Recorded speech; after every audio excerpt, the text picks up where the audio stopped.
এখান থেকে তোমাদের একটা সিকিউ আসার সম্ভাবনা কিন্তু রয়েছে। তো প্রথম অধ্যায়টা কিন্তু অনেকটাই সহজ। এই প্রথম অধ্যায়টা যদি তোমরা ভালোভাবে পড়তে পারো। আসসালামু আলাইকুম প্রিয় এইচএসসি 24 পরীক্ষার্থীরা। তো কালকে তোমাদের আইসিটি বিষয় পরীক্ষা অনুষ্ঠিত হবে। তো আইসিটি এমন একটা সাবজেক্ট যেটা তোমরা যদি সঠিকভাবে না পড়ো তাহলে কিন্তু আইসিটি সাবজেক্টে ফেল হতে পারে। তো বিষয়টা হচ্ছে যে তোমাদের এইচএসসি 24 পরীক্ষার্থীরা তোমরা যে সকল বিষয় পরীক্ষা দিবে, তো প্রত্যেকটা বিষয় থেকে আইসিটি সাবজেক্ট কিন্তু অনেক কঠিন, এমসিকিউ কঠিন, সিকিউও কঠিন। তো এই জন্য আইসিটি সাবজেক্টে তোমাদের অবশ্যই ভালোভাবে প্রিপারেশন নিয়েই কিন্তু তোমাদের আইসিটি সাবজেক্টের পরীক্ষা দিতে হবে। এই ভিডিওর মাধ্যমে আইসিটি সাবজেক্টে তোমাদের সাজেশন দেবো। একই সঙ্গে আইসিটি সাবজেক্টে পাস করার জন্য এমসিকিউতে কত নম্বর পেতে হবে, সিকিউতে তোমাদের কত নম্বর পেতে হবে, এই ভিডিওর মাধ্যমে টোটালি তোমাদের জানাবো। ভিডিওটি খুবই গুরুত্বপূর্ণ, তোমরা অবশ্যই সম্পূর্ণ ভিডিওটি মনোযোগ সহকারে দেখবে। তো বিষয়টা হচ্ছে যে আইসিটি সাবজেক্টে সিকিউ তোমাদের 50 মার্কের পরীক্ষা দিতে হবে এবং এমসিকিউ তোমাদের 25 মার্কের পরীক্ষা দিতে হবে এবং তোমাদের ব্যবহারিক থাকতেছে 25 মার্ক। এ হচ্ছে তো টোটাল তোমাদের 100 মার্কের কিন্তু আইসিটি সাবজেক্টের পরীক্ষা অনুষ্ঠিত হবে।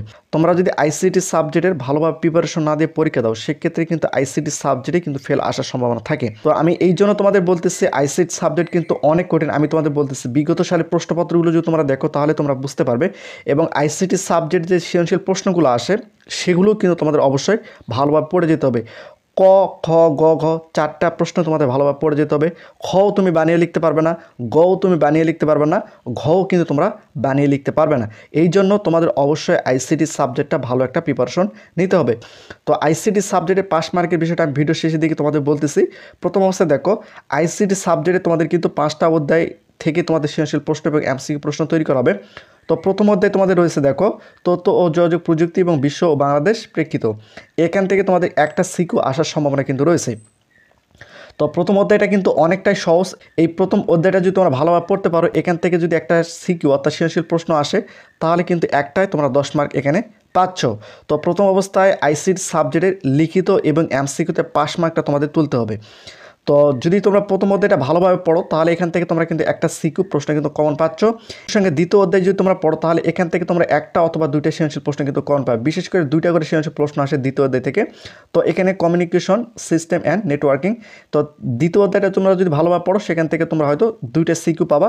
সেখান থেকে প্রথম যে সিকিউটা পাবা বা দ্বিতীয় নম্বর যে সিকিউটা পাবা সেটা কিন্তু খুবই সহজ হয়। অর্থাৎ দ্বিতীয় অধ্যায় থেকে যে সিকিউ প্রশ্নগুলো আসবে সহজ প্রশ্ন আসতে পারে, তোমরা এখান থেকে 2টা সৃজনশীল প্রশ্ন কিন্তু দিতে পারছো। একই সঙ্গে 3 নম্বর যে ডিজিটাল ডিভাইস যেটা রয়েছে, এটাও কিন্তু এখান থেকে তোমাদের 2টা অথবা একটা সৃজনশীল প্রশ্ন আসবে, বিশেষ করে 2টা করে আসবে। তো এখানে কিন্তু তোমরা সৃজনশীল প্রশ্ন কমন পাবা। এখান থেকেও কিন্তু তোমরা একটা অথবা 2টা সৃজনশীল প্রশ্নতে খুব সহজে কিন্তু লিখতে পারতেছো। কিন্তু চতুর্থ এবং পঞ্চম নম্বর অধ্যায় যেটা রয়েছে ওয়েব ডিজাইন পরিস্থিতি এবং HTML, এখান থেকে যে 2টা বা একটা সৃজনশীল প্রশ্ন আসবে এখানে কিন্তু প্রশ্নগুলো অনেক কঠিন হয়। একই সঙ্গে প্রোগ্রামিং ভাষা, এখানে কিন্তু সিকিউ এবং এমসিকিউ প্রশ্ন কিন্তু কঠিন হয়। তো বিষয়টা হচ্ছে সম্পূর্ণ কিন্তু তোমার পড়ালেখার উপর ডিপেন্ড করবে আইসিটি সাবজেক্ট তুমি পাস করবে নাকি ফেল করবে। আমি এই জন্য বলতেছি আইসিটি সাবজেক্টের এমসিকিউ তোমাদের পড়ে পাস করতে হবে, সিকিউ কিন্তু তোমাদের পড়ে পাস করতে হবে। তোমরা যদি মনে করো যে অন্যান্য সাবজেক্টের মতোই আইসিটি সাবজেক্ট গিয়ে আমি পরীক্ষা দেবো এবং পাস করব, তাহলে কিন্তু তুমি অনেক বড় ভুল করবে। কারণ আইসিটি সাবজেক্ট না পড়ে কখনোই তুমি পরীক্ষা পাস করতে পারবে না। আইসিটি সাবজেক্টের এমসিকিউর তুলনায় কিন্তু সিকিউ অনেক কঠিন হয়, কিন্তু এমসিকিউতে শিক্ষার্থীরা একটু বেশি ফেল করে।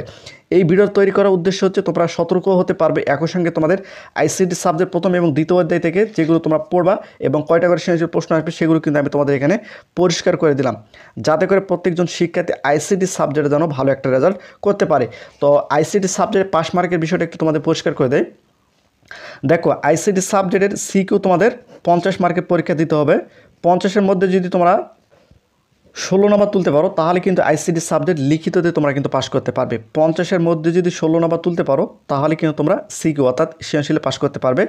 আর এমসিকিউর ক্ষেত্রে তোমাদের 25টা এমসিকিউ থাকতেছে, 25-এর মধ্যে তোমাদের এখানে 8টা এমসিকিউ সঠিক করতে হবে। যদি এমসিকিউ 25টার মধ্যে যদি 8টা এমসিকিউ সঠিক হয় তাহলে কিন্তু তোমরা আইসিটি সাবজেক্টে পাস করতে পারবে। আর ব্যবহারিকের যেহেতু তোমাদের ব্যবহারিক পরীক্ষায় অংশগ্রহণ করতে হবে, সেক্ষেত্রে ব্যবহারিকের আমি এটা উল্লেখ করলাম না, তোমাদের অবশ্যই ব্যবহারিক পরীক্ষায় কিন্তু অংশগ্রহণ করতে হবে। কারণ এমসিকিউ, সিকিউ এবং ব্যবহারিক 3টাই কিন্তু আলাদাভাবে তোমাদের পাস করতে হবে।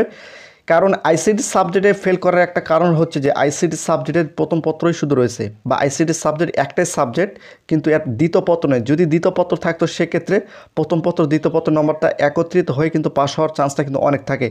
যেহেতু আইসিটি সাবজেক্ট সিঙ্গেল একটা বিষয়, সেক্ষেত্রে অবশ্যই তোমাদের ভালোভাবে প্রিপারেশন নিতে হবে, ভালোভাবে প্রস্তুতি নিয়ে কিন্তু তোমাদের এইচএসসি পরীক্ষায় অংশগ্রহণ করতে হবে। তাছাড়া কিন্তু অনেক বড় একটা বিপদের মধ্যে তোমরা পড়ে যাবে। তো প্রতিনিয়ত শিক্ষামূলক খুঁটিনাটি আপডেট ভিডিও পেতে অবশ্যই চ্যানেলটিকে সাবস্ক্রাইব করে রাখো।